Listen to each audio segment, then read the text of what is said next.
We're going to start here with the halakha psuka for Parashat Tetzave for Friday. Posek adam im anochi ala melacha.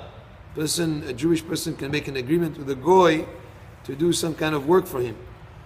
Ve kotzetz damim. He wants to pay him for the complete job done. Ve anochi oseh le'atzmo. The goy decides when he wants to work. Ve'af al pi she'oseh b'Shabbat mutar. Even if he does the work on Shabbat, we permit it. In other words, you gave a car to fix to the mechanic on Tuesday or Wednesday, and he tells you pick it up next week, and you pay him for the full job.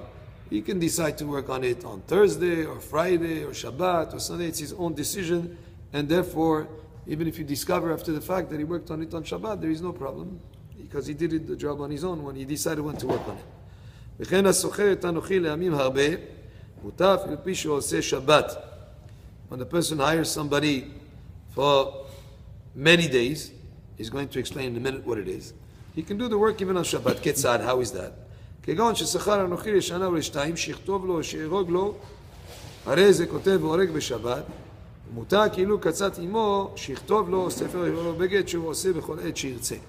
He hires him for a year or 2 years to do work for him for a construction project, let's say, for weaving, and he was done for on a yearly basis, that he will be working, and the goy does work whatever he desires to, and if he does work on Shabbat, that will be also permitted. But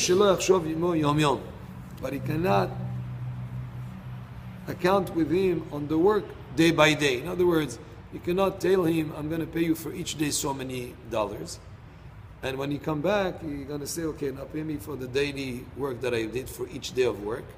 And Shabbat is also one of those days that he's paying for. That would not be permitted. But if he hires him for the year, not specifying that he's paying him a daily salary, then that would be permitted for the goy to work even on Shabbat. But if he said, I'm going to pay you per day of work, then he's going to be paying specifically for work on Shabbat, that would not be permitted. This applies only betzin'ah when these things are done in a discreet way, in a private way. That nobody knows, it's not obvious, it's not public knowledge, that they will see that the work of a Jewish guy is being done on Shabbat. But if it's something obvious, let's say, you have a house that you're building, everybody knows that your house, and people see going working there on Shabbat, that would be a problem. Why? Because it's obvious that it's yours. It's not something that is done in a private manner, not in a way that is public. When a person sees the goy doing the work for the Jew, he doesn't know that he set a set fee for the project as a whole project done, not specifically for work done on Shabbat.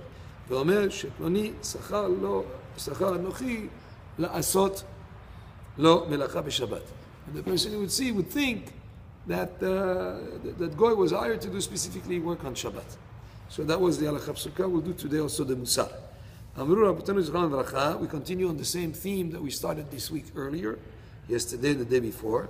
So our sages say, En Shekhinah, the divine presence, En Nevu'ah, and the prophecy, Shora, it doesn't rest on a person, Lo mitoch atzvut, not amid sadness. וכן מצינו באלישע ובני הנביאים, דכתיב ויהי כנגן המנגן, וכתיב לפניהם טוב וחליל וכינור והמה מתנבאים.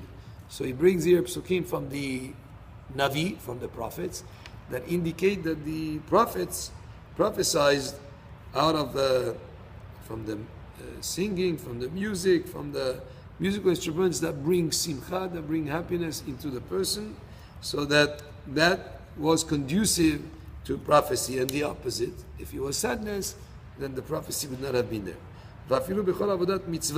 He says here, any mitzvah that a person does, utfilah, any prayer,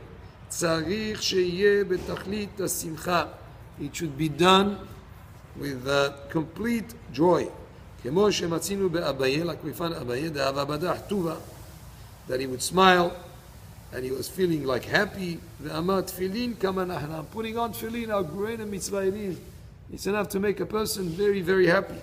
And the same thing with Rabbi Verona, since he, in the prayer, he did like the way that we're supposed to do that. As soon as you finish Gal Yisrael, you start Hashem Sefatai Tiftach of the Amidah. And even what would seem to be like a small aspect of the mitzvah, that to do it together quickly after Gal Yisrael, start Amidah. Once he did that, Lo pasak chucha mipume kolahu yoma.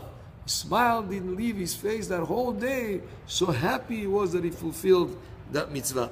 Lachen, that is why, Ye'orer Adam simcha beribo. A person should awaken within his heart simcha, joy. Ki zacha liyot me'avdei Hashem, because he merited to be one of the servants of Hashem.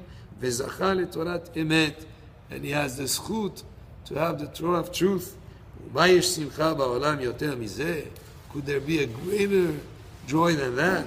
Le'akir echad, to recognize one miribo revevot hasadav, one of the tens of thousands of of kindnesses, ribberivot, like millions of kindnesses of Hashem, shebara'o lechodo, that Hashem created that person for His glory.